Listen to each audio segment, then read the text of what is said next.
Hi, I'm Pastor Kurt, and this is your 5-minute Bible study. Today, we're going to look at John chapter 11, verses 45 through 57. This is about the plot to kill Jesus.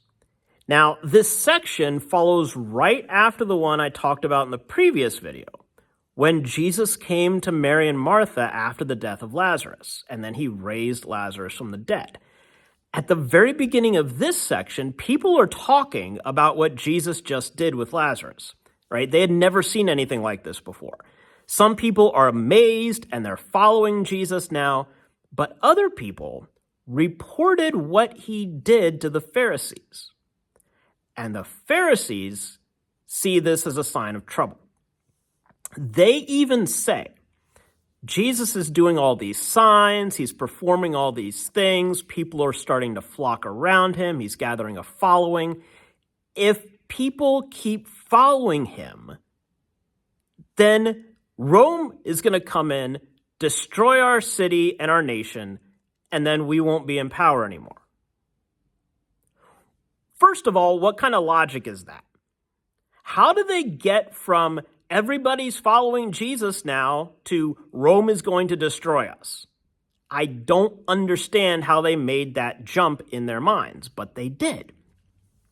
They see that people are following Jesus and they see that as a threat to themselves.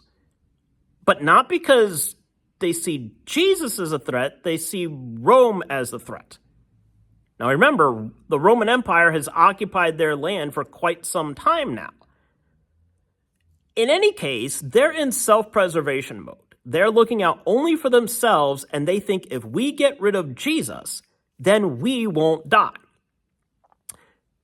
Caiaphas, the high priest, says, "It is better for one man to die than for the whole nation to die." And he's right.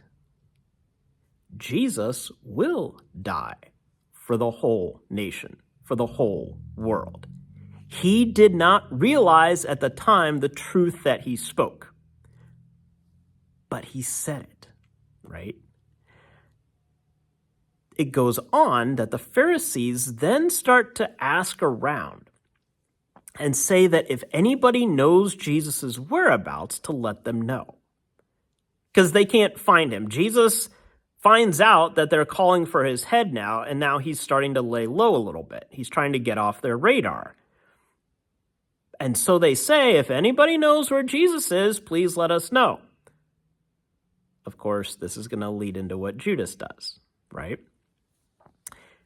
Also, jump ahead a little bit into chapter 12, verses 9 to 11, and we hear that this same group who is calling for Jesus' head also want to kill Lazarus.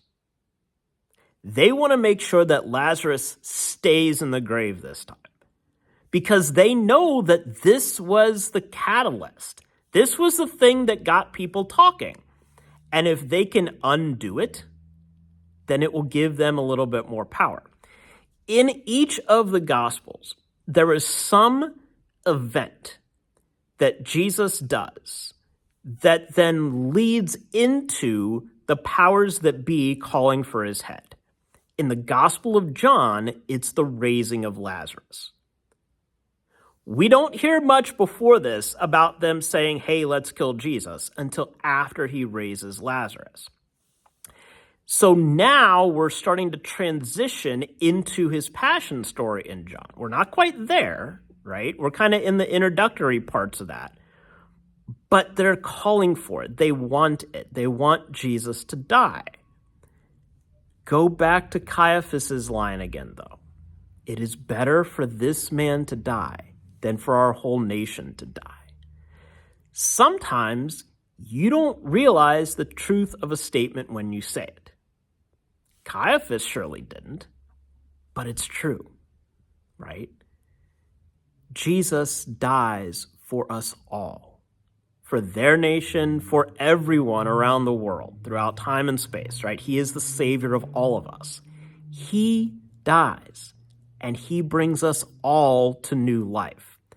And it happens as we transition into the Passion story. We hear about his death and his resurrection for them and for us, for you and for me.